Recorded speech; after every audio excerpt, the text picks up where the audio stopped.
আচ্ছন্ন জগৎ ছিল ডোবান্ত, ঘোর আধারে আচ্ছন্ন মানব ছিল অশান্ত, একে মারিত লগন্য গগ। তোমার আগমনে গেল ঘুচল অন্ধকার, ওই মদিনার বাদশা তুমি নবী সারোয়ার, ওই মদিনার বাদশা তুমি নবী সারোয়ার। আল্লাহুম্মা সাল্লি আলা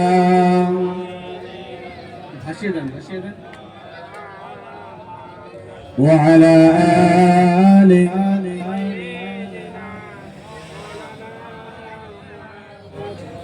তোমার হাতে অশান্তি, দূর হলো সব ভ্রান্তি।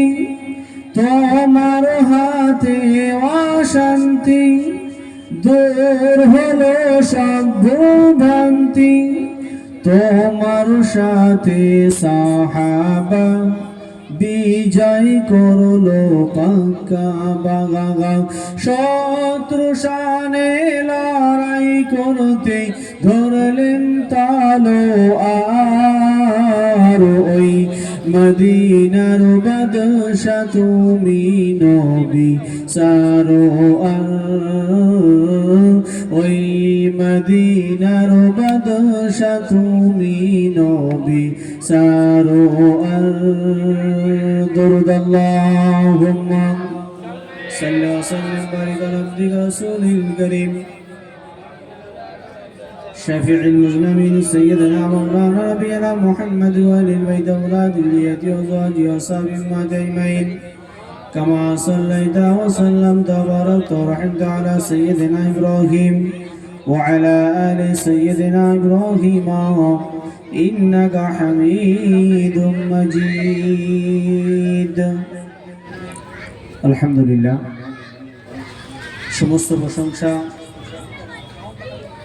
সেই মহান আল্লাহ সুবহানাহু ওয়া তাআলার দরবারে জানাই, যে মহান আল্লাহ পাক আমাদেরকে ভালোবেসে মোহাব্বত করে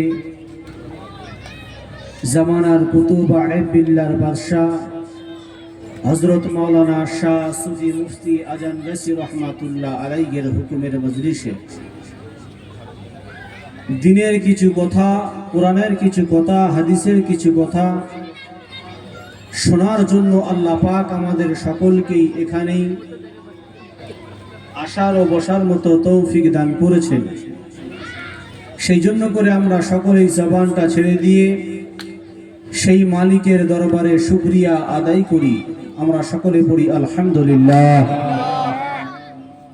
তার পরে পরে জানাই অগণিত দরুদ ও সালাম সেই বিশ্ব নেতার প্রতি, সেই বিশ্ব রাসূলের প্রতি আমরা সকলে পড়ি সাল্লাল্লাহু আলাইহি ওয়াসাল্লাম। ভাই, আমি অধম গুনাহগার আপনাদের সম্মুখে দাঁড়িয়েছি আল্লাহ রাসূলের হুকুমে এবং আমার মুর্শিদের নেক দোয়ার বাবার পথে। আমা তৌফিক ইল্লা বিল্লাহ। আল্লাহ পাক যদি কিছু বলিয়ে নেন, আপনাদেরই জানা কথা দুই একটা কথা বলবো। আল্লাহ পাক যেন আমাদের প্রত্যেককে শোনার চাইতে বেশি বেশি করে আমল করার তৌফিক দান করেন। সকলে পড়ি আমিন। আর জোরে বলুন আল্লাহুম্মা আমিন। আমি আপনাদের সম্মুখে পবিত্র কুরআনুল কারীম থেকে একটা আয়াত তেলাওয়াত করেছি। মহামূল্যবান কালাম, নিয়ামতি কালাম, অসংখ্য আয়াতুল কারিমা থেকে ছোট্ট একটা আয়াত তেলাওয়াত করেছি। আল্লাহ পাক আল্লাহ সুবহানাহু ওয়া তাআলা পবিত্র কোরআনে বলেন, ওয়া আকিমুস সালাত ওয়া আতুজ যাকাত, তোমরা নামাজ কায়েম করো এবং যাকাত প্রদান করো। আল্লাহ পাক পবিত্র কোরআনে এই নামাজের কথা কিন্তু 82 জায়গায় বলেছেন, কথা ঠিক না বেটি? আর কথা বলছেন না কেন? একটু সাদা শব্দ দেবেন, ঠিক আছে? তো এখানে আমার আপনার একটা জিনিস জানা দরকার যে আল্লাহ পাক এই নামাজের কথাটা 82 জায়গায় বলেছেন কেন? কথা ঠিক না বেটি? যে নিশ্চয়ই একটাই কথা, কিন্তু 82 জায়গায় বলা মানে নিশ্চয়ই এর একটা গুরুত্ব আছে, কথা ঠিক না বেটি? দেখুন, নামাজ হলো এমন একটা ইবাদত, আপনি কিন্তু এই নামাজের মাধ্যমে কাল কিয়ামতের ময়দানে আল্লাহ সুবহানাহু ওয়া তাআলা আমাদের সকলকে জান্নাত নসিব করবেন। জোরে বলুন। সেই নামাজটা কিন্তু আমার আপনার যথারীত টাইমে, সঠিক টাইমে আদায় করতে হবে। এটা হুকুম কার বাপ? জোরে বলুন। আল্লাহ। কথা বলতে অসুবিধা হবে না তো? এটা জোরে করে সাড়া দেবেন। হুকুমটা কার? আল্লাহ। আল্লাহ সুবহানাহু ওয়া তাআলা বলছেন, বান্দা হুকুম যেখানে আমার, তাহলে বান্দা তুমি যখন আমার হুকুম পালন করবে, আমার হুকুম মেনে চলবে, আমার আদেশ অনুযায়ী যখন আমার কথা মোতাবেক চলবে, আমার বান্দার জন্য জান্নাত। জোরে হবে না? আমার ভাইজানেরা, ও জওয়ানেরা, যুবকেরা, ও আমার মুরব্বিয়ানেরা, এর গভীর মনোযোগ দিয়ে শুনে রেখে দিন বাবা। আল্লাহ তাআলা বলেন, হে দুনিয়ার মানুষেরা, তোমরা শুনে রেখে দাও, নামাজ হলো প্রধানত হুকুম আমার। জোরে বলুন। বান্দা তুমি দুনিয়ার জমিনে আমার নামাজটা যখন আদায় করবে, আমার হুকুমটা যখন মেনে চলবে, আমার বান্দা যখন আমার হুকুম অনুযায়ী দুনিয়াতে চলাফেরা করবে, আমার রাসূলের সুন্নাহ মেনে চলবে, আল্লাহ ডাক দিয়ে বলেন, বান্দা দুনিয়াতে তুমি ঘাবড়াবে না। কেন? দুনিয়াতে আমি আল্লাহ তোমার জিন্দেগিটা শান্তি দিয়ে আমি আল্লাহ ভরপুর করে দেব। জোরে হবে না সুবহানাল্লাহ? বান্দা চিন্তা করবে না। আমার প্রধানত হুকুম 5 ওয়াক্ত নামাজ। বান্দা তুমি যদি মেনে চলো, তুমি যদি হুকুম অনুযায়ী চলো, আমার নবীর সুন্নাহ মেনে চলো, বান্দা দুনিয়াতে আমি আল্লাহ তোমার জিন্দেগিটা শান্তিতে ভরপুর করে দেব।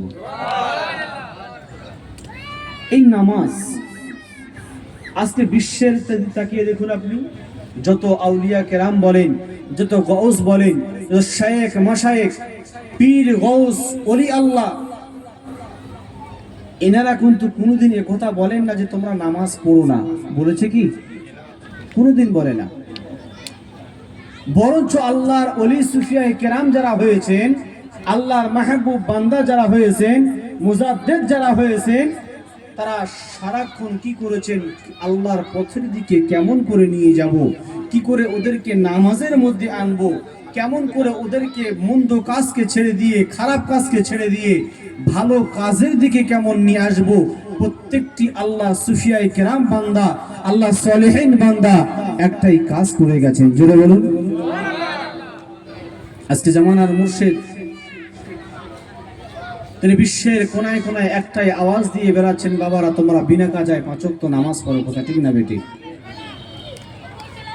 এবার আপনার মনে প্রশ্ন জাগবে যে এরা বিনা কাজায় কোথায় পেল? আমি আপনাকে পবিত্র কোরআনটা দেখতে বলবো। পবিত্র কোরআনুল কারীমে আল্লাহ পাক বলেন, ইন্নাস সালাতা কানাত আলাল মুমিনিনা কিতাবাম মাওকুতা। আল্লাহ পাক আল্লাহ সুবহানাহু ওয়া তাআলা বলেন, নিশ্চয়ই আমি মুসলমানদের উপরে 5 ওয়াক্ত নামাজকে নির্দিষ্ট সময়ে আমি আল্লাহ ফরজ করে দিয়েছি। জোরে বলুন। আমার মুর্শিদ তাই বলেছেন বিনা কাজায়। এবার ভালো করে বুঝলেন এটা।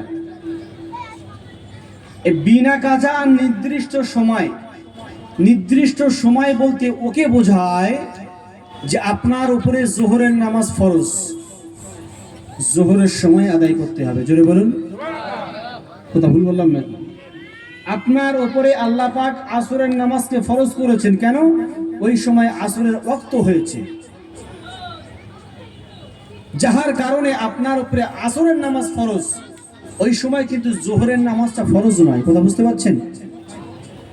তাহলে জোহরের নামাজটা জোহরের সময় আদায় করতে হবে এবং আসরের নামাজটা আপনাকে আসরের সময় আদায় করতে হবে। কথা ঠিক না বেটি? আমার ভাইজানেরা, এর গভীর মনোযোগ দিয়ে শুনে রেখে দিন বাবা। আল্লাহ পাক আল্লাহ তাআলা পবিত্র কোরআনে তাই বলেন, ইন্নাস সালাতা কানাত আলাল মুমিনিনা কিতাবাম মাওকুতা। ও ভাইজানেরা, আল্লাহ পাক আল্লাহ তাআলা পবিত্র কোরআনে বলেন, নিশ্চয়ই আমি আল্লাহ পাক মুসলমানদের উপরে নির্দিষ্ট সময়েতে, তাই মানে এটাকে বোঝানো হয় জোহরের নামাজ জোহরে পড়া লাগবে, আসরের নামাজটা আসরে পড়া লাগবে, মাগরিবের নামাজটা মাগরিবে পড়া লাগবে। ও ভাইজানেরা, তাই বিশ্বের জমিনে তুই যারা আল্লাহর মাহবুব বান্দা হয়েছেন, আল্লাহর সলিহিন বান্দা যারা হয়েছেন, তারা ডাক দিয়েছেন, বাবা দুনিয়ার জমিনেতে পৃথিবীর যে প্রান্তে থাকো না কেন, চাই বাসে থাকো না কেন, প্লেনে থাকো না কেন, মাঠে ঘাটে যে জায়গাতে তুমি থাকো না কেন, নামাজের সময়টা হয়ে গেলে বাবা যদি পানি পাও ওযু করে নাও, আর পানি যদি না পাও বাবা একটা ঢিলা নিয়ে তায়াম্মুম করে নিয়ে প্রধানত আল্লাহর হুকুম নামাজটা আদায় করে না। জোরে বলতে পারলেন না সুবহানাল্লাহ? তুমি যেখানেই থাকো না কেন, চাই আপনি বাসে থাকেন, আপনি ট্রেনে থাকেন, আপনি প্লেনে থাকেন, মাঠে থাকেন, পৃথিবীর যে প্রান্তে থাকেন না কেন, যদি পানি থাকে ওযু করেন, আর পানি যদি না থাকে তায়াম্মুম করেন। তায়াম্মুম করে সঠিক টাইমে আপনি নামাজটা আদায় করে নেন। জোরে বলুন, নামাজ পড়ি তো আমরা, পড়ি তো ইনশাআল্লাহ। তো এই নামাজটা যদি আমার আপনার সঠিক থাকে, এই নামাজটা যদি আমার আপনার কমপ্লিট থাকে, কাল কিয়ামতের ময়দানে আল্লাহ পাক বলবেন, ও আমার ফেরেশতা যাও আমার বান্দার নামাজটা চেক করো। কেন? বান্দার নামাজ যদি ঠিক থাকে, বান্দার নামাজ যদি কমপ্লিট থাকে, আমার আল্লাহ বলবে যাও আমার বান্দাকে নিয়ে দয়ার জান্নাতে প্রবেশ করিয়ে দাও। জোরে বলুন আমার ভাইজানেরা, সেই জন্য করে আল্লাহ পাক আল্লাহ তাআলা পবিত্র কোরআনুল কারীমেতে ৮২ জায়গাতে এই জন্য করে বলেছেন, ওয়াকিমুস সালাত, তোমরা নামাজ কায়েম করো, ওয়াকিমুস সালাত, তোমরা নামাজ কায়েম করো। ও ভাইজানেরা, কাল কিয়ামতের ময়দানে আল্লাহ পাক ফেরেশতাকে বলবেন, ও আমার ফেরেশতা চলে যাও, আমার বান্দার নামাজের হিসাবটা আগে নাও। বান্দার নামাজ যদি কমপ্লিট থাকে, বান্দার নামাজ যদি সঠিক থাকে, আল্লাহ পাক ডাক দিয়ে বলবেন, আমার বান্দাকে নিয়ে আমার দয়ার জান্নাতে নসিব করিয়ে দাও। যদি হবে না সুবহানাল্লাহ? আজকে দুনিয়াতে এত কষ্ট করি, নামাজ পড়ি, হজ করি, যাকাত দিই, আবার আমাদের টার্গেটটা কি? কথা বলছেন না কেন? মরণের পরে আপনি জাহান্নামে যাবেন না জান্নাতে যাবেন? কোনটা? জান্নাত। আমাদের প্রতিটি মানুষের কিন্তু একটাই আশা, আমি নামাজ পড়ছি জান্নাতের আশায়, হজ করছি জান্নাতের আশায়, যাকাত দিচ্ছি জান্নাতের আশায়, শরিয়াত মোতাবেক যত কাজ বিধিবিধান আছে সব কিছু পালন করছি, দুনিয়ার অন্য কোনো টাকা পয়সার লোভে নয়, একমাত্র আল্লাহর দয়ার জান্নাতের জন্য। জোরে বলুন। সেই জান্নাত আপনি যদি পেতে চান, সেই জান্নাতে যদি যেতে চান, তাহলে আপনাকে সর্বপ্রথম নামাজি হতে হবে। কথা ঠিক বললাম না ভুল বললাম? জামানার মুর্শিদ কেন নামাজটার পয়েন্ট আগে দিয়েছেন? তিনি চিন্তা করেছেন, তিনি ভেবেছেন, ভাবনা চিন্তা করার পরে তিনি দেখছেন যে আল্লাহ পাক তো পবিত্র কোরআনেই জানিয়েছেন। জোরে বলুন সুবহানাল্লাহ। কি জানিয়েছেন? আল্লাহ পাক পবিত্র কোরআনে বলেন, ইন্নাস সালাতা তানহা আনিল ফাহশাই ওয়াল মুনকার। ও ভাইজানেরা, আল্লাহ পাক পবিত্র কোরআনে বলেন, নিশ্চয়ই নামাজ এমন একটা ইবাদত, নিশ্চয়ই নামাজ এমন একটা বস্তু, বান্দার সমস্ত অন্যায় অশ্লীল কাজ থেকে এই নামাজ তাকে বিরত রেখে দেয়। আর জোরে বলুন না সুবহানাল্লাহ। বান্দা যদি নামাজটাকে আগে আপন করে নেয়, বান্দা যদি নামাজটাকে আগে নিজের করে নেয়, আল্লাহ খোদ কোরআনে বলছে, ইন্নাস সালাতা তানহা আনিল ফাহশাই ওয়াল মুনকার। নিশ্চয়ই নামাজ মানুষের অশ্লীল নোংরামো কাজ থেকে এই নামাজ তাকে হেফাজত করবে। জোরে বলুন। তাহলে আগে আপনার করণীয় কাজ হবে নামাজের মধ্যে আসা। নামাজ পড়তে পড়তে আপনি দেখবেন, যখন আমি নামাজও পড়ছি অন্যায় কাজও করছি, আপনার বিবেকে ঘা দেবে। কথা ঠিক না বেটি? যে আমি একজন নামাজি, 5 ওয়াক্ত নামাজ পড়ি, কি করে আমি সুদ খেতে পারি, কি করে আমি বন্ধন নিতে পারি, কি করে আমি জমি বন্ধক নিতে পারি, আপনার মনে মনে একটা ঘা দেবে যে আমি একটা 5 ওয়াক্ত মুসল্লি, আমি একটা 5 ওয়াক্ত নামাজি। অতএব আমার অন্তরে যখন ঘা দেবে, আপনি দেখবেন এই নামাজের ওসিলা করে, এই নামাজের কারণে আল্লাহ আপনার সমস্ত অন্যায়কে আস্তে আস্তে আস্তে দূরে সরিয়ে দেবে। জোরে বলুন। তাহলে আমি আপনি যদি নামাজের মধ্যে আগে না আসি, নামাজ যদি আগে না ধরি, দুনিয়ার কোন অন্যায় কাজ থেকে বাঁচা যাবে না। আমি সেই জন্য করি আপনাদের কাছে বিনয়ের সাথে বলে যাব, আমি আগে আপনি নামাজটাকে আপন করুন। আগে আপনি নামাজ পড়েন। নামাজ পড়বেন কেন? আল্লাহ পাক খুদ বলেছেন, যে বান্দা আমাকে হেফাজত করিল, ভালো করে বোঝেন, যে বান্দাটা আমাকে হেফাজত করিল। আমরা তো সাধারণভাবে হেফাজতের অর্থ এটাই বুঝি যে আল্লাহকে তাকিয়ে তাকিয়ে পাহারা দেব, তাই কি না? না, আল্লাহ এটা বলতে চাইনি। আল্লাহ বলেছেন, বান্দারে আমার হুকুম প্রধানত 5 ওয়াক্ত নামাজ, এই 5 ওয়াক্ত নামাজ তুমি আদায় করো। জোরে বলুন। ও ভাইজানেরা, এটা গভীর মনোযোগ দিয়ে শুনে রেখে দিন বাবা। আল্লাহ পাক আল্লাহ তাআলা বলেন, হে দুনিয়ার মানুষেরা, তোমরা আমার হেফাজত করো। হেফাজতের শব্দের অর্থ হলো এটাই। আল্লাহ পাক বলেন, বান্দা তুমি 5 ওয়াক্ত নামাজ আদায় করো। এই 5 ওয়াক্ত নামাজ যদি তুমি আদায় করো, বান্দা তুমি আমার হয়ে যাবে, আমি আল্লাহ তোমার হয়ে যাব। বান্দা দুনিয়াতে খেতে না পেলেই আমি রিজিক দাতা তোমার রিজিকটাকে পৌঁছে দেব। জোরে বলুন না সুবহানাল্লাহ। বান্দা তুমি যদি দুনিয়ার জমিনেতে আমার হুকুম মেনে চলো, আমার রাসূলের তরিকা মেনে চলো, আল্লাহ পাক কোরআনে বলেন, ওয়া মাইয়ারযুকু মাইয়াশাউ বিগাইরি হিসাব। আল্লাহু রাব্বুল আলামিন বলেন, বান্দা আমি তোমার কোথা থেকে রিজিক দেব, বান্দা তুমি সেটা কল্পনাও করতে পারবে না। জোরে বলুন। আল্লাহ বলে, বান্দা তুমি যদি 5 ওয়াক্ত নামাজ পড়ো, দুনিয়াতে যদি কেউ মারার চেষ্টা করে, আমি আল্লাহ জানিয়ে দিলাম এই চক্রান্তের হাতে থেকে আমি আল্লাহ তোমাকে হেফাজত করে নেব। বান্দা তুমি যদি খেতে না পাও, আমি আল্লাহ তোমাকে খেতে দেব। তাহলে বোঝা গেল যে বান্দাটা আল্লাহর হয়ে যায়, আল্লাহ বলে আমি খোদ আমার বান্দার হয়ে যায়। যদি বলুন না সুবহানাল্লাহ। তাই জামানার মুর্শিদ বলেছেন, বাবা তোমরা সর্বপ্রথমে বিনা কাজায় 5 ওয়াক্ত নামাজ আদায় করো।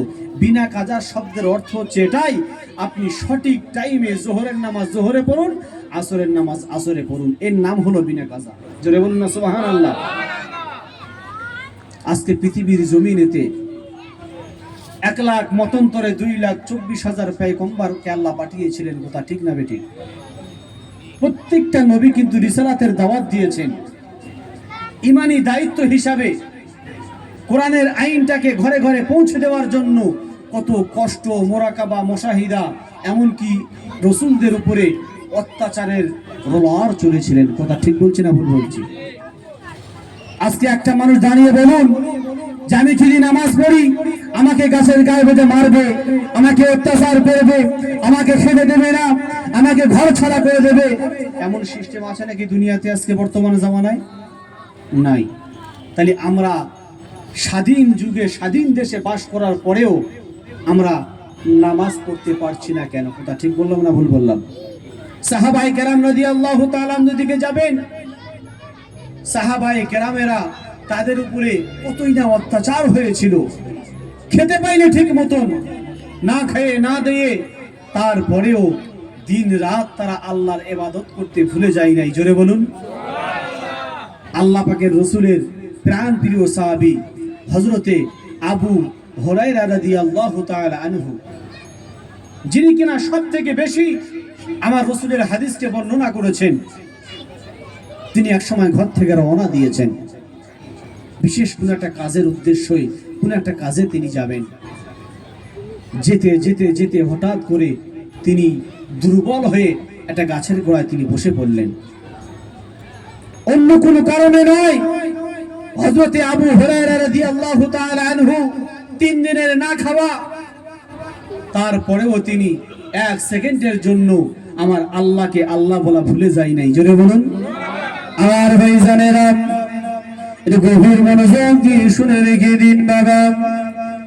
হযরতে আবু হুরায়রা রাদিয়াল্লাহু তাআলা আনহু ঘর থেকে টুকটুক টুকটুক করে বাড়িয়ে বললেন, আমার ভাইরা, যেতে যেতে দেখা গেল আবু হুরায়রা কিছুটা দূর যেতে না যেতেই একটা গাছের ছায়া ধরে বসে বললেন, আর চলতে পারে না, আর উঠতে পারে না। ও ভাইজানেরা, হযরত আবু হুরায়রা রাদিয়াল্লাহু তাআলা আনহু ওই গাছের গোড়ায় বসে বসে বসে চোখের পানি ছেড়ে দিয়ে আল্লাহর কাছে অঝর নয়নে কান্দন শুরু করে দিলেন। ও ভাইজানেরা, এমত অবস্থায় দেখা গেল আল্লাহ পাকের রাসূলের প্রাণ প্রিয় সাহাবী হযরত ওমর ফারুক রাদিয়াল্লাহু তাআলা আনহু ওই একই রাস্তা দিয়ে গুটি গুটি গুটি পায়ে ওই রাস্তা দিয়ে আবু হুরায়রার দিকে এগিয়ে গেছেন। ও ভাইজানেরা, হযরত আবু হুরায়রা রাদিয়াল্লাহু তাআলা আনহু ওমর ফারুককে দেখে তিনি খুশিতে বলে বলবা হয়ে গেলেন, না না, আমি আবু হুরায়রা আজ 3 দিন অতিবাহিত হয়ে গেল, আমি কোনো খাদ্য খেতে পাই নাই, আমার পেটে কোনো খাদ্য ধরে নাই। আমার চির বিশ্বাস, হযরতে ওমর ফারুকের কাছে যদি আমি কিছু খাবার চাই, ওমর ফারুক আমাকে ফিরিয়ে দেবে না। ও ভাইজানেরা, ওই সাহাবায়ে কেরামেরা কতই না কষ্ট করেছিলেন, কতই না কষ্ট সয়েছিলেন। শুনুন, হযরতে ওমর ফারুক গুটি গুটি গুটি পায়েতে যখন আবু হুরায়রার সামনে চলে গেলেন, সালাম কালাম হয়ে গেল, কথাবার্তা হয়ে গেল। ওমর ফারুক জিজ্ঞাসা করলেন, ও ভাই আবু হুরায়রা, কি কারণে তুমি বসে আছো? কিসের জন্য বসে আছো? তোমার শরীরটা অসুস্থ নাকি? ওই সময় আবু হুরায়রা বলেছিলেন, ও আল্লাহর রাসূলের প্রাণ প্রিয় সাহাবী, আমার শরীর খারাপ নয়, তবে কিসের জন্য বসে আছো?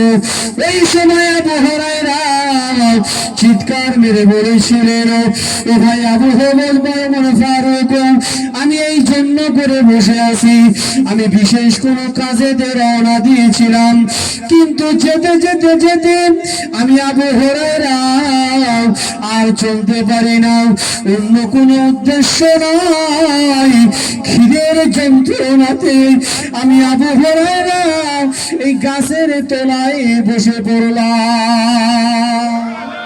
জোরে বলুন না সুবহানাল্লাহ।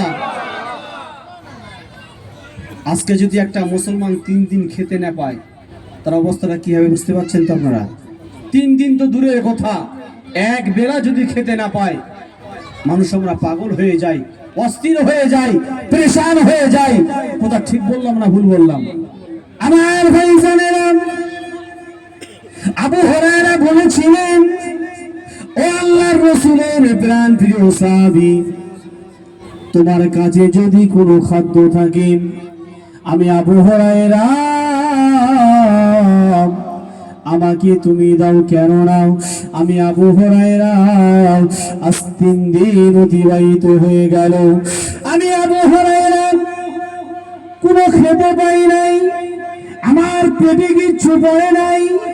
ও ভাই আবু ওমর ফারুক, আপনার কাছে যদি কিছু থেকে থাকে আপনি আমার কাছে পেশ করুন। ও ভাই জানেরা, হযরতে আবু হুরায়রা যত কাঁদে, ওমর ফারুক তত কাঁদে। জোরে বলুন। আমার ভাইরা, হযরত ওমর ফারুক বলতে লাগলেন, ও ভাই আবু হুরায়রা, তুমি যে 3 দিন না খাওয়া, আমি ওমর ফারুক আজ 3 দিন অতিবাহিত হয়ে গেল, আজ 3 দিন পার হয়ে গেল, আমি ওমর ফারুক আমিও অনাহারে দিনটা পার করে দিলাম। আর জোরে বলুন না সুবহানাল্লাহ।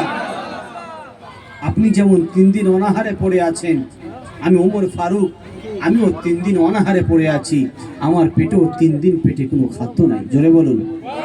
আমার ভাইরা, আল্লাহর রাসূলের সাহাবী কেমন ছিলেন দেখুন।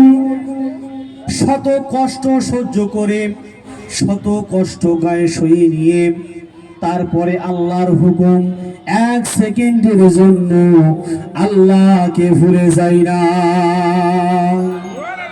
হযরত ওমর ফারুক আবু হুরায়রা রাদিয়াল্লাহু তাআলা আনহুর সাথে কথাবার্তা শেষ করার পরে তিনি গুটি গুটি পায়ে যখন বিদায় নিয়ে চলে গেলেন, আবু হুরায়রা রাদিয়াল্লাহু তাআলা আনহু ওই গাছের গোড়ায় বসে বসে বসে চোখের পানি ছেড়ে দিয়ে কাঁদে। কেন? তার চির বিশ্বাস ছিল, যে মালিকের গোলামি করি, যে মালিকের ইবাদত করি, কারণ ওসিলাতে নিশ্চয়ই আমার খাদ্য আমার কাছে পৌঁছে যাবে। জোরে হবে না সুবহানাল্লাহ? আজকে এই বিশ্বাসটা আমরা হারিয়ে ফেলেছি। কথা ঠিক না বেটি? এই বিশ্বাসটা আজকে মুসলমান হারিয়ে ফেলেছে, আর এই বিশ্বাসটা হারিয়ে ফেলেছেন বলে আজকে দুনিয়ার জমিনে প্রতিটি জায়গাতে লাঞ্ছিত, বঞ্চিত, অপমানিত হচ্ছে কিনা? কথা বলুন, হচ্ছে কিনা মুসলমান? আসলে ঈমানটাকে কমজোর করে ফেলেছি, ঈমানটাকে দুর্বল করে ফেলেছি। বান্দার যদি চির বিশ্বাস থাকতো যে আমি দিন রাত আল্লাহর ইবাদত করব, আল্লাহর ইবাদতে মশগুল থাকব, আল্লাহ বলে বান্দা তুমি চিন্তা করো না, তোমার রিজিকের দাতা আমি আল্লাহ। জোরে হবে না সুবহানাল্লাহ? তুমি চিন্তা করবে না। কেন? আমি আল্লাহ তো খোদ বলেছি যে বান্দা আমার হয়ে যায়, আমি সে বান্দার হয়ে যাই। আর আল্লাহ বলছে যে বান্দা আমার হয়, ওই বান্দা কখনো ভুকা থাকতে পারে না, ওই বান্দা কখনো পেরেশানে থাকতে পারে না, ওই বান্দা কখনো মুসিবতে থাকতে পারে না। ওই বান্দা সর্বদিক থেকে আমি আল্লাহ তাকে হেফাজত করব। জোরে বলুন। কিন্তু মুসলমান আমরা নামাজ পড়তে চাই না, মুসলমান আমরা নামাজ পড়ি না। কিসের কারণে? আপনি কি একদিনও চিন্তা করেছেন? আপনি দৈনিক 5 ওয়াক্ত নামাজ কাজা করছেন, 5 ওয়াক্ত নামাজ আপনি পড়েন না, পরিত্যাগ করে দিচ্ছেন। কাল কিয়ামতের ময়দানে আল্লাহ সুবহানাহু ওয়া তাআলার কাছে কি হিসেব আপনি দেবেন? আমি বাবুর আলী, কাল কিয়ামতের ময়দানে আল্লাহ পাক যদি আমাকে দান করিয়ে দেয় যে বাবুর আলী তোমার 40 বছরের ইবাদতের 40 বছরের তোমার হিসাব দিতে হবে না, 50 বছরের হিসাব লাগবে না, তুমি 1টা ঘন্টার হিসেব আমার কাছে দাও, আমি কিন্তু সেই দিনই রাস্তা কোথায় দেখবো যে কখন আমি ছুটে পালিয়ে যাব। তাহলে আমি যখন 60 বছর হায়াত পেলাম, আল্লাহ পাক যখন আমাকে বলবেন যে তুমি 1 ঘন্টার হিসেব আজকে আমার কাছে দাও, হে বন্ধু, এ যুবক, তখন কিন্তু বুঝে আসবে যে বিশ্বের জমিনেতে ওলামায়ে কেরামগণেরা, সুফিয়ায়ে কেরামেরা তারা 5 ওয়াক্ত নামাজের কথা বলতো, আরে নিশ্চয়ই আমাদের ভালোর জন্য বলতো। কথা ঠিক না বেঠিক? আজকে আলেমদের কথা যদি মেনে চলেন, পীর মাশাইখদের কথা যদি মেনে চলেন, আপনি দুনিয়াতেও শান্তি পাবেন, আখিরাতেও শান্তি পাবেন। জোরে বলুন সুবহানাল্লাহ। তাহলে আমার মতো লোক যদি 1 ঘন্টার হিসাব আল্লাহর কাছে যদি দিতে না পারি, তাহলে আমরা তো অনেক লোক আছি 40 বছর নামাজ পড়ি না, 80 বছর নামাজ পড়ি না, 50 বছর পার হয়ে গেল, শুধুমাত্র 2 ওয়াক্ত নামাজ পড়ি, ঈদুল ফিতর আর ঈদুল আজহা, আর মাঝে মাঝে জানাজা। এটা ঠিক বলছি না ভুল বলছি? রহজ এরকম মুসলিম পাবেন আপনি। অনেক গ্রামে এরকম মুসলিম মুসলমান আছে যে বছরে দুই ঈদের নামাজ পড়ে আর তালে তন্তরে জানাজার নামাজে শরীক হয়, আবার বলে আমি নিজে মুসলমান। আপনি যদি নিজেকে ইমানদার বলে দাবি করেন, নিজেকে যদি মুমিন মুসলমান বলে দাবি করেন, আপনার করণীয় কর্তব্য হলো সর্বপ্রথমে আপনাকে 5 ওয়াক্ত নামাজ আদায় করা লাগবে। কথা ঠিক না বেঠিক? আবার একটা এক্সাম্পল শুনুন। আপনি নতুন বিয়ে করেছেন, ভালো করে বুঝুন। আপনি নতুন বিবাহ করেছেন, বিবাহ করার পরে আপনি যদি বলেন যে আমি আমার বিবিকে এলাক পোশাক খাই, খাওয়া দাওয়া আমার জিম্মা কিছুই নয়, বউ আপনার কাছে থাকবে? কথা বলছেন না কেন? বউ থাকবে না। তাহলে যেমন আপনি যখন 3টে কবুল বলেছেন, আপনার উপরে দায়িত্ব পড়ে গেছে যে না, আমার বিবিকে খাওয়া দিতে হবে, শাড়ি দিতে হবে, আমার বিবির যাবতীয় প্রয়োজন আমার দায়িত্ব, আমার উপরে ফরজ যে আমার বিবিকে দেখভাল করতে লাগবে। কথা ঠিক না বেটি? আচ্ছা, কোনো মেয়ে যদি বলে যে আমি কবুল বলেছি, আমি শ্বশুর শাশুড়ির সেবা যত্ন করতে পারবো না, কেন না বিবাহের সময় তো শর্ত আমার সামনে রাখা হয়নি। কথা বুঝতে পারছেন? যদি কোনো মহিলা এই কথা বলে যে বিবাহের সময় তো এই শর্ত সমীক্ষা আমার সামনে রাখা হয়নি, কেন আমাকে 3টে কবুল বলতে বলেছে, আমি কবুল বললাম, তাহলে শ্বশুরের কেন শাড়ি লুঙ্গি দেবো, শাশুড়ি কেন খেদমত করব? আচ্ছা, এই কথা যদি বলে তার সংসারে আগুন লাগবে কিনা? কথা বলুন। কথা বলছেন না কেন? আগুন লাগবে। আপনি যখন বিয়ে করেছেন, আপনার উপরে কর্তব্য আপনার বিবিকে ভালো মন্দ যাবতীয় সব বিষয়ে আপনার উপরে দায়িত্ব। কথা ঠিক না বেটি? আপনি একটা মহিলা হিসাবে আপনি যখন বিবাহের বন্ধনে বেঁধে যখন করেছিলেন, বিয়ের প্রীতি বসে আপনি যখন কবুল বলেছিলেন, আপনার দায়িত্ব পড়ে গেল শ্বশুরকে খেদমত করা, শাশুড়িকে খেদমত করা, স্বামীকে খেদমত করা, দেওর থাকলে দেওরকে দেখভাল করা। কথা ঠিক না বেটি? যদি বলে না আমি ওসব করবো না, সংসারে কিন্তু আগুন লাগবে। তা ঠিক বলছি না ভুল বলছি? তা আপনি যখন কলমা পড়েছেন, আপনি যখন কলমা গ্রহণ করেছেন, আপনাকে নামাজ পড়ার কথা কেন বলতে লাগবে? রোজা রাখার কথা কেন বলতে লাগবে? আল্লাহর হুকুম মানার কথা কেন বলতে লাগবে? কথা বুঝতে পারছেন আমার? আপনি যখনই কলমা পড়েছেন, যখনই কলমা পড়েছেন লা ইলাহা ইল্লাল্লাহু মুহাম্মাদুর রাসূলুল্লাহ সাল্লাল্লাহু আলাইহি ওয়াসাল্লাম, এই কলমাটা বলার সাথে সাথে শরীয়তের সমস্ত হুকুম হাকাম আপনার উপরে ফরজ হয়ে গেছে। জোরে বলুন সুবহানাল্লাহ। আপনি যদি বলেন কই আমাকে তো নামাজ পড়ার কথা কেউ বলেনি, ভালো করে বুঝেন। আপনি যদি বলেন যে আমাকে কিন্তু নামাজ পড়ার কথা বলেনি, একজন উঠে দাঁড়িয়ে বলুন যে আপনি জানেন না যে 5 ওয়াক্ত নামাজ পড়তে হবে, এটা আমি জানি না। একজন দাঁড়িয়ে বলুন। ক্ষমতা নেই, সবই জানি, তারপরেও আমাদের মধ্যে এতটা অবহেলা কেন? সাহাবায়ে কেরাম রাদিয়াল্লাহু তাআলা আনহুমরা না খেয়ে ছেঁড়া পোশাক পরে তারপরেও আমার আল্লাহকে আল্লাহ বলা ভুলে যায়নি। জোরে বলুন সুবহানাল্লাহ। আমার ভাইজানেরা, হযরত আবু হুরায়রা রাদিয়াল্লাহু তাআলা আনহু এই গাছের গোড়ায় বসে বসে বসে অঝর নয়নে তিনি কাঁদেন।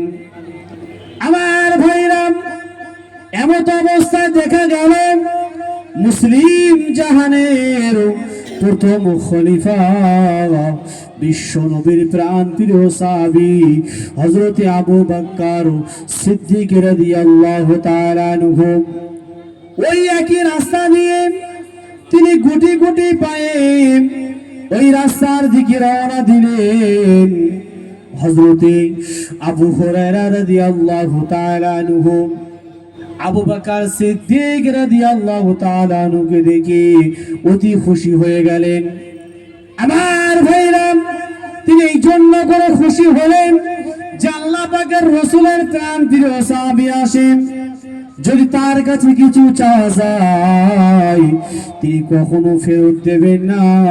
ও ভাইজানেরা, কষ্টের জীবন কাকে বলে দেখুন। আবু বকর গুটি গুটি পায়ে হযরত আবু হুরায়রার কাছে তাশরীফ নিয়ে গেলেন। সালাম কথাবার্তা হয়ে গেল। আবু হুরায়রাকে জিজ্ঞাসা করে, ভাই তুমি কি কারণে এখানে বসে আছো, কিসের জন্য বসে আছো, তোমার শরীরটা দুর্বল নাকি? বলছে না। ও ভাই আবু বকর, আমি এই জন্য করে এখানে বসে আছি, আজ 3টি দিন অতিবাহিত হয়ে গেল, আমি আবু হুরায়রা, আমার পেটে কোনো খাদ্য নাই। ও ভাই আবু বকর, তোমার কাছে যদি কোনো খাদ্য থাকে, তোমার কাছে যদি কোনো খাবার থাকে, আমি আবু হুরায়রা, আমার সামনে তুমি বেশ করো, আমি খাদ্যটা খেয়ে আমার খিদেটা নিবারণ করে নি। ও ভাই জানেরা, আবু হুরায়রা কাঁদেন, হযরতে আবু বকর সিদ্দিক তিনিও কাঁদেন, কারণ তিনিও তো 3 দিন অনাহারে। আমার ভাইরা, কষ্টের জীবন কাকে বলে দেখুন। আজকে তো দুনিয়ার জমিনেতে আমরা 3 বেলা সুন্দর খাদ্য খাচ্ছি কিনা, কথা ঠিক না বলুন? খাচ্ছি কিনা? 3 বেলা সুন্দর সুন্দর আল্লাহ পাক আমাদের খাদ্য খাওয়াচ্ছেন, জোরে বলুন। তারপরেও আমরা আল্লাহর হুকুমকে মানতে চাই না কেন? কি কারণে? আমার মাথায় আসে না। একটু ভাবুন, একটু চিন্তা করুন যে আবু হুরায়রা রাদিয়াল্লাহু তাআলা আনহু ওই জায়গাটিতে বসে বসে তিনি কাঁদছেন, অন্য কোনো উদ্দেশ্যতে নয়, খিদের যন্ত্রণায়, খিদের প্রেরণায় তিনি অঝর নয়নে তিনি কাঁদছেন। হযরত আবু বকর সিদ্দিক রাদিয়াল্লাহু তাআলা আনহু তার সাথে কথা হলো, তিনিও একই কন্ডিশনে আছেন যে ভাই আমি আবু বকর, আজ 3 দিন অতিবাহিত হয়ে গেল, আমিও না খেয়ে আল্লাহর রাস্তায় দিন পার করে দিয়েছি, জোরে বলুন। ও ভাই জানেরা, আবু বকর বিদায় নিয়ে চলে গেল। হযরত আবু হুরায়রা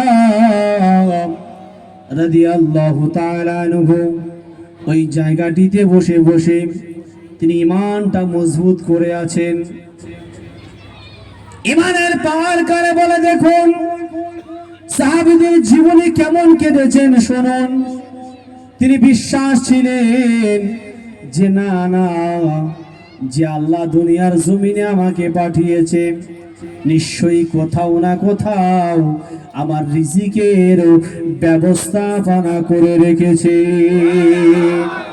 আজকে আমরা মুনাফিক মার্কা মুসলমান, এই বিশ্বাসটা হারিয়ে ফেলেছি। মসজিদের ইমাম সাহেব যদি গিয়ে বলে যে ভাই চলো মসজিদে নামাজ পড়তে যাবে, বলে হুজুরের কাজ নাই, হুজুর শুধু নামাজ নামাজ নামাজ, মাঠে না খাটলে খাওয়া হয় না, বলে কি নাম, কথা বলে না। ইমাম সাহেব যদি গিয়ে বলে ভাই চলেন আল্লাহর হুকুমটা আদায় করবেন, বলে সম্ভব নয়, বলে কেন? আমি মাঠে যদি মজুরি না দিই, মাঠে যদি না খাটি, মালিক আমার টাকা দেবে না, তাহলে আমার খাওয়া হবে না। ও ভাই জানেরা, বলুন তো, আপনি যখন মায়ের পেটে ছিলেন খাইয়েছিল কে? আল্লাহ, জোরে বলুন। মায়ের পেটে যখন ছিলাম, মায়ের পেটের সাথে একটা নারী কালেকশন জুড়ে দিয়েছিলেন কে? আল্লাহ। আল্লাহ বলে বান্দারে তোমার তখন বিশ্বাস ছিল যে মায়ের পেটে আমার বলার ক্ষমতা ছিল না, কোনো অঙ্গ প্রত্যঙ্গ তৈরি হয় নাই।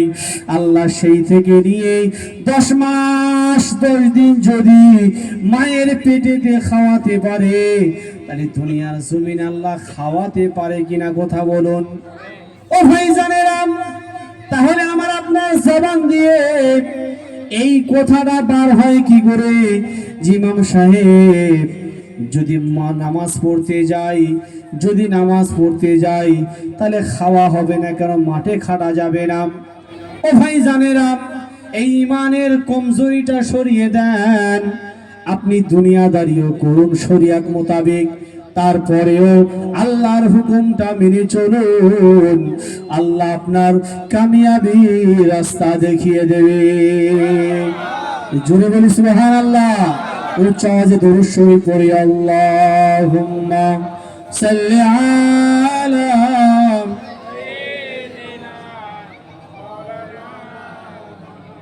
ওয়া আলা আলি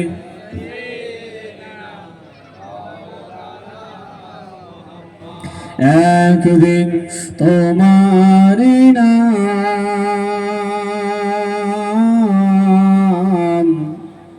মসজিদে হবে এলান, একদিন তোমারি নাম মসজিদে হবে এলান। তৈরি থেকো, তৈরি রেখো, কবরের মাল সামান, একদিন তোমারি নাম মসজিদে হবে এলান, একদিন তোমারি নাম মসজিদে হবে এলান।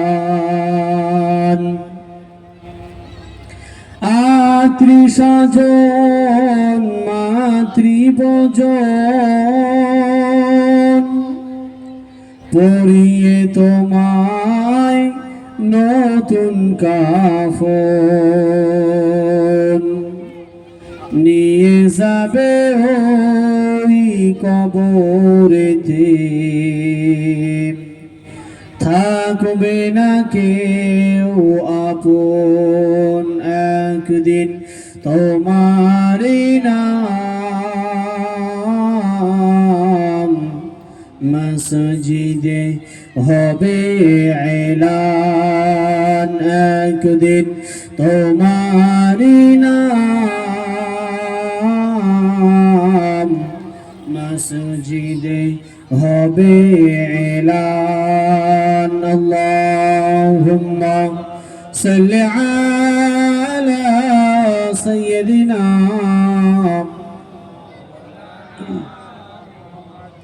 ওয়া আলা আলি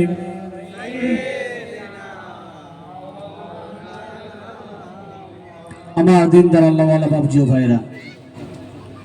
তাহলে আমরা আপনাদেরকে আমি যে কথা বোঝাতে চাইছিলাম, দেখুন, যার মধ্যে নামাজ নাই তার কিন্তু ঈমান নাই, যার মধ্যে নামাজ আছে তার ঈমান আছে। তাহলে আমি আপনি ঈমানদার বলে দাবি করব, অথচ নামাজ পড়বো না, আবার বলবো যে আমি নামাজ নাই পড়লাম, ঈমান তো ঠিক আছে। অনেক মানুষ বলে কিনা, কথা বলছেন না কেন? আমার ভাইজানেরা, হযরতে আবু হুরায়রা ওই গাছের তলায় বসে বসে বসে অঝর নয়নে তিনি কাঁদেন। কেন? তার চির বিশ্বাস ছিল যে আল্লাহ মায়ের পেটে খাইয়েছে, 2.5 বছর 2টা বছর মায়ের দুধ যিনি খাওয়াতে পারেন, বাকি জীবনটা ওই রিজিক দাতা আমার রিজিকের ব্যবস্থা করে দেবে। ও ভাইজানেরা, আল্লাহ পাক বলেন পৃথিবীতে যত মখলুকাত আছে আমি আল্লাহ খুদ রিজিক দাতা। জোরে বলুন, আরে জোরে বলুন।